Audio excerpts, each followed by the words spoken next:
215 اس لیے اس خوف سے کسی کلمہ گو کو کافر نہیں کہنا چاہیے۔ عالم کا کام گالیاں دینا نہیں ہے۔ آقا پاک صلی اللہ علیہ وآلہ وسلم کی مثال موجود ہے جنہوں نے پوری زندگی کسی کو برا بھلا نہیں کہا، بلکہ اللہ نے سورہ انعام میں فرمایا وَلَا تَسُبُّوا الَّذِينَ يَدْعُونَ مِن دُونِ اللَّهِ فَيَسُبُّوا اللَّهَ۔ ترجمہ، اور اے مسلمانوں، تم ان یعنی جھوٹے معبودوں کو گالی مت دو جنہیں یہ مشرک لوگ اللہ کے سوا پوجتے ہیں، پھر وہ لوگ بھی جواباً جہالت کے باعث ظلم کرتے ہوئے اللہ کی شان میں دشنام ترازی کرنے لگیں گے۔ علماء حق اور علماء جہل۔ علماء حق اور علماء جہل کے متعلق بات چلی تو آپ مجزی اللہ الاقدس نے مثال دی کہ ایک عالم اس بات کی مخالفت کر رہا تھا کہ حضرت عیسیٰ علیہ السلام 25 دسمبر کو پیدا نہیں ہوئے، اس لیے عیسائی 25 دسمبر کو جو کرسمس مناتے ہیں وہ تاریخ غلط ہے۔ اب بات یہ ہے کہ عیسائیوں کے 3 فرقے ہیں، کیتھولک، آرتھوڈاکس، پروٹیسٹنٹ۔ تینوں فرقے متفق ہیں کہ حضرت عیسیٰ علیہ السلام کی ولادت 25 دسمبر کو ہوئی، لیکن یہ عالم ان کو ولادت کے لحاظ سے غلط ثابت کر رہا تھا۔ بھلا تم اپنے دین پر دھیان دو اور لوگوں کو نیکی کی طرف بلاؤ۔ طالب کی آزمائشیں۔ آپ مجزی اللہ الاقدس سے سوال پوچھا گیا کہ کیا راہ سلوک پر چلنا آہستہ آہستہ مشکل ہو جاتا ہے؟ آپ مجزی اللہ الاقدس نے فرمایا کہ جی بالکل، طالب کا سفر آہستہ آہستہ مشکل ہو جاتا ہے۔ آزمائشیں بیعت کے فوراً بعد ہی شروع ہو جاتی ہیں۔ جب مرشد ایک طالب کو کسی ذمہ داری کے لیے منتخب کرے تو پہلے آزمائش آتی ہے، اگر تلقین و ارشاد کے لیے منتخب کر لے تو بہت زیادہ آزمائشیں آتی ہیں۔ عارف۔ بات عارف کے متعلق چل نکلی تو آپ مجزی اللہ الاقدس نے سب سے پوچھا۔ حضرت سخی سلطان باہو رحمۃ اللہ علیہ نے رسالہ روحی شریف میں فرمایا ہے کہ عارف جس طرف آنکھ اٹھا کر دیکھتا ہے اس کو اللہ کے سوا کچھ نظر نہیں آتا۔ کیا ہر عارف کے ساتھ یہی معاملہ ہوتا ہے؟ سب خاموش رہے۔ آپ مجزی اللہ الاقدس نے فرمایا، ہزار عارفوں میں سے ایک عارف ہوتا ہے جس کو یہ مقام حاصل ہو۔ خیر اور شر۔ خیر اور شر کے بارے میں سوال کیا گیا تو آپ مجزی اللہ الاقدس نے فرمایا، جب مالک ہی وہ ہے تو خیر بھی اس نے پیدا کیا اور شر بھی۔ اس کا ایک مکمل باب میری کتاب شمس الفقراء میں موجود ہے، وہ پڑھ لیں، سمجھ آ جائے گی۔ چیزوں کی پہچان ضد سے ہوتی ہے۔ ادھر 1 ماہ دھوپ نہیں نکلی تو دھوپ کی اہمیت کا اندازہ ہوا۔ بالکل اسی طرح اگر شر نہ ہوتا تو آپ کو خیر کی پہچان نہ ہوتی۔ انسان بھی خیر اور شر کا مجموعہ ہے۔ اللہ تعالیٰ جو بھی چیز پیدا کرتا ہے اس میں شر اور خیر دونوں پہلو ہوتے ہیں۔ امام مبین۔ 11 فروری 2024 بزم سلطان العاشقین میں آپ مجزی اللہ الاقدس سے پوچھا گیا کہ قرآن میں ایک آیت ہے جہاں امام مبین کا ذکر ہے، امام مبین سے کیا مراد ہے؟ آپ مجزی اللہ الاقدس نے فرمایا، امام مبین کے بارے میں صرف اللہ جانتا ہے یا امام مبین خود جانتا ہے۔ تیسرا وہ جانتا ہے جو امام مبین کا محرم راز ہو، ان کے علاوہ کسی کو اس کے بارے میں معلوم نہیں۔ قرآن مجید میں لفظ امام مبین ہے لیکن لوگ اس کو مختلف ناموں سے پکارتے ہیں، جیسے قطب الاقطاب، غوث اعظم۔ اس کے ذریعے اللہ تعالیٰ دنیا کا نظام چلاتا ہے۔ میرے مرشد سلطان الفقر ششم حضرت سخی سلطان محمد اصغر علی رحمۃ اللہ علیہ امام مبین تھے۔ وہ ہر چیز کو چھوڑ کر اللہ تعالیٰ کے کام میں لگے رہتے تھے۔ گو کہ محرم راز امام مبین کو پہچان لیتا ہے لیکن اسے بھی اجازت نہیں ہوتی کہ وہ آگے کسی اور کو بتائے۔ وجہ یہ ہے کہ جو بھی اسے پہچانے محنت کر کے پہچانے، کیونکہ پہچاننے کے لیے بھی سر دھڑ کی بازی لگانی پڑتی ہے۔ اس لیے محرم راز علم ہونے کے باوجود بھی آگے نہیں بتا سکتا۔ ولی کامل امام مبین کا ہی نام ہے۔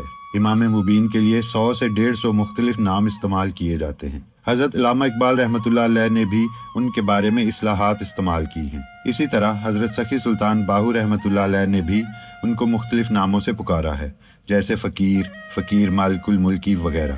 امام مبین کے ساتھ 4 مزید کتب ہوتے ہیں، وہ دنیا کے چاروں کونوں میں ہوتے ہیں، اور یہ نظام حدیثوں سے ثابت ہے۔ اولیاء کرام کا فرمانا ہے کہ یہ عام طور پر 356 ہوتے ہیں، لیکن جب دنیا کی آبادی بڑھ جاتی ہے تو ان کی تعداد بڑھا دی جاتی ہے۔ ہر علاقے میں ان اولیاء کرام میں سے ایک موجود ہوتا ہے اور وہ کہیں بھی ہو سکتا ہے۔ وہ مسجد کے اندر بھی ہو سکتا ہے اور پینٹ کوٹ پہن کر کہیں باہر بھی ہو سکتا ہے۔ وہ باطنی نظام چلا رہا ہوتا ہے جو امام مبین کے ذریعے اس تک پہنچتا ہے۔ جو لوگ اس نظام کو نہیں مانتے وہ نہ مانیں، اللہ تعالیٰ کا یہ نظام تو نہیں رک سکتا۔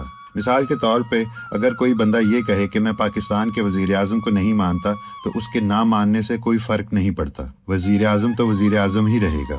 اسی طرح اللہ تعالیٰ کا یہ نظام چل رہا ہے، جو نہیں مانتا نہ مانے، اللہ تعالیٰ کو اس سے کیا غرض۔ اس طرح تو بہت سے لوگ اللہ تعالیٰ کو بھی نہیں مانتے اور رسول صلی اللہ علیہ وآلہ وسلم کو بھی نہیں مانتے۔ اللہ کا قانون۔ ایک بات یاد رکھیں، کہ بے خوف ہو کر زندگی گزارنا کہ میرا کوئی کچھ نہیں بگاڑ سکتا بے وقوفی ہے۔ جو آپ کسی کے ساتھ کرتے ہیں وہ چیز آپ کی طرف لوٹتی ہے، بالکل ایسے جیسے کہ دائرہ ہوتا ہے۔ اللہ پاک نے اس کائنات کو چلانے کے لیے ایک نظام بنایا ہے۔ یہ بالکل ایسے ہی ہے جیسے دنیا دار دنیا چلانے کے لیے قانون بناتے ہیں۔ پاکستان کا ایک آئین ہے۔ پاکستان کے تمام صوبوں نے یہ فیصلہ کیا کہ پاکستان اس قانون کے مطابق چلے گا۔ اس کو پاکستان کا آئین کہا جاتا ہے۔ اسی طرح ہر ایک شعبے کا قانون ہوتا ہے جو اس شعبے میں لاگو ہوتا ہے۔ اسی طرح اللہ پاک نے کائنات کو چلانے کے لیے ایک قانون بنایا ہے۔ خوف خدا فرمایا، اللہ تعالیٰ نے سورہ رحمان میں فرمایا ہے وَلِمَنْ خَافَ مَقَامَ رَبِّهِ جَنَّتَانِ، ترجمہ، اور جو اپنے رب کے حضور کھڑا ہونے سے ڈرا اس کے لیے 2 جنتیں ہیں۔ ان 2 جنتوں سے کیا مراد ہے؟ ایک آخرت والی اور ایک دنیا میں۔ اس آیت میں 2 جنتوں سے مراد آخرت کی 2 جنتیں نہیں ہیں۔ اس دنیا میں جو بھی آپ کسی کے ساتھ کرتے ہیں وہ لوٹ کر آخر میں آپ کے پاس آتا ہے۔ یہ بھی ممکن ہے کہ ایک کام آپ نے جوانی میں کیا ہو لیکن وہ لوٹ کر آپ کے پاس بڑھاپے میں آئے۔ اس دنیا میں اللہ پاک معاف نہیں کرتا بلکہ ضرور سزا ملتی ہے، ہاں یہاں تک کہ وہ اللہ اور اس بندے سے معافی مانگے۔ یہ اللہ کا قانون ہے جس سے کائنات چلتی ہے، اور یہ قانون تب سے لاگو ہے جب حضرت آدم علیہ السلام اس دنیا میں تشریف لائے اور آج تک لاگو ہے۔ لوگ یہ سمجھتے ہیں کہ ہم نظام چلا رہے ہیں۔ انسان یہ سمجھتا ہے کہ میں نے لوگوں کو دھوکہ دے کر اپنا رزق بڑھا لیا ہے۔ یاد رکھیں، نہ تو کسی کا رزق زیادہ ہو سکتا ہے اور نہ کم۔ رزق اللہ پاک دیتا ہے، اور اس دنیا میں کامیاب وہ ہے جو اس پر توکل اور یقین رکھتا ہے۔ اللہ پاک اسے خود رزق پہنچاتا ہے۔ جو کوشش سے حاصل کرنا چاہتا ہے اللہ پاک اسے کوشش میں لگا دیتا ہے، بلکہ کوشش میں پاگل کر دیتا ہے۔ جب کسی کے ساتھ زیادتی کی جاتی ہے تو وہ پلٹ کر زیادتی کرنے والے کی طرف آتی ہے۔ اگر یہ قانون نہ ہو تو پھر کائنات چل نہیں سکتی۔ مصیبت آزمائش بھی ہوتی ہے اور سزا بھی۔ آپ مجزلہ الاقدس نے فرمایا، جس پر آزمائش آتی ہے وہ جانتا ہے کہ اس پر آزمائش ہے، اور جس کو سزا ملتی ہے وہ بھی جانتا ہے کہ یہ سزا ہے۔ حضرت علی کرم اللہ وجہ سے یہی سوال کیا گیا تو آپ نے فرمایا، اگر مصیبت میں بندہ اللہ کے قریب ہو جائے تو آزمائش ہے، اور اگر دور ہو جائے تو سزا ہے۔ توکل علی اللہ فرمایا، آزمائش والا کبھی گھبراتا نہیں ہے، کیونکہ وہ جانتا ہے یہ اللہ کی طرف سے آئی ہے، اور جو کچھ بھی کرنا ہے اللہ تعالیٰ نے کرنا ہے، میں تو کچھ نہیں کر سکتا۔ بندے کو پتہ ہوتا ہے کہ اس آزمائش کو بھیجنے والا بھی اللہ ہے اور اس کو ختم کرنے والا بھی اللہ ہی ہے۔ اس طرح کا بندہ دنیا کے وسائل پر یقین نہیں رکھتا، اور جو اللہ پر توکل نہیں کرتا وہ دنیا کے وسائل پر یقین رکھتا ہے۔ بس یہی دونوں میں فرق ہے۔ یقین انسان کو اندر سے حاصل ہوتا ہے۔ توکل کرنے والا بندہ یہ جانتا ہے کہ اگر میں نے دنیا پر یقین کیا تو اللہ تعالیٰ مجھے مزید مشکلوں میں ڈال دے گا۔ ایک ہی چیز سے کامیابی اور ناکامی۔ فرمایا، ایک انسان پر جب بیماری آتی ہے تو اس بیماری کی وجہ سے وہ بندہ اللہ کی بارگاہ میں کامیاب ہو جاتا ہے، جبکہ دنیا دار اسی بیماری کی وجہ سے ناکام ہو جاتا ہے۔ اسی طرح تنگی کی وجہ سے کچھ لوگ کامیاب ہو جاتے ہیں اور اسی تنگی کی وجہ سے کچھ لوگ ناکام ہو جاتے ہیں۔ کامیاب اور ناکام میں فرق صرف توکل کا ہے۔ اللہ تعالیٰ قیامت کے دن صرف نماز، روزہ، حج، زکوٰۃ نہیں دیکھے گا بلکہ انسان کے اندر یہ چیزیں بھی دیکھے گا، کیونکہ اللہ تعالیٰ فرماتا ہے کہ میں لوگوں کی نیتیں دیکھتا ہوں۔ نیتیں تو اللہ ہی جانتا ہے، کوئی بندہ نہیں جان سکتا۔ یہی وجہ ہے کہ ہم کسی کو منافق نہیں کہہ سکتے۔ جیسا کہ آقا پاک صلی اللہ علیہ وآلہ وسلم کے زمانے میں بہت منافق تھے، لیکن آپ صلی اللہ علیہ وآلہ وسلم نے کسی کو منافق نہیں کہا، کیونکہ منافق کو صرف اللہ پاک جانتا ہے۔ منافقت منافق کے اندر ہوتی ہے، جبکہ ظاہری طور پر تو منافق بہت نیک اور پاک ہوتا ہے۔ بندہ ہر ایک کو دھوکہ دے سکتا ہے لیکن اللہ کی ذات کو دھوکہ نہیں دے سکتا۔ فقیر مالک الملکی۔ 15 اپریل 2024 بروز سوموار۔ کسی نے پوچھا، فقیر مالک الملکی کون ہوتا ہے؟ فرمایا، یہ فقیر کا آخری درجہ ہے۔ فقیر کی بات ہو رہی ہے، طالب کی بات نہیں ہو رہی۔ فقیر مالک الملکی وہ ہوتا ہے جس کو اللہ تعالیٰ اپنے رازوں میں شریک کر لیتا ہے کہ وہ کائنات کیسے چلا رہا ہے اور اس نے کیوں بنائی ہے۔ کسی نے سوال کیا کہ یہ فقیر مالک الملکی ہر قدرت پر قادر ہوتا ہے؟ فرمایا، قدرت پر قادر تو اللہ تعالیٰ کی ذات ہی ہے، بندہ کدھر قادر ہو سکتا ہے؟ ہاں، کسی حد تک بندے کو اللہ تعالیٰ اپنے رازوں میں شریک کر لیتا ہے۔ یہ اللہ تعالیٰ کا ایک اہم راز ہے کہ کائنات کیوں بنائی اور یہ کیسے چلا رہا ہے۔ یہ راز آسانی سے نہیں مل جاتا بلکہ بہت زیادہ محنت کرنی پڑتی ہے، بڑی بڑی آزمائشوں سے گزرنا پڑتا ہے۔ اسی کو کہتے ہیں راز پنہاں۔ اس لیے یہ نہ سمجھیں کہ کوئی فقیر بن کر ہر چیز پر قادر ہو گیا ہے اور جو چاہے کرے۔ قدرت پر قادر ہونے سے مراد یہ ہے کہ جس طرح اللہ تعالیٰ کائنات کا نظام چلا رہا ہے، ان حدود اور تعین سے باہر نہ جانا۔ یہ مقام فقیر کو آقا پاک صلی اللہ علیہ وآلہ وسلم کے ذریعے حاصل ہوتا ہے۔ فقیر مالک الملکی اللہ تعالیٰ کے نظام کو ویسے ہی چلاتا ہے جس طرح اللہ تعالیٰ نے لکھا ہوا ہے، یہ نہیں ہوتا کہ وہ اپنی مرضی کرے۔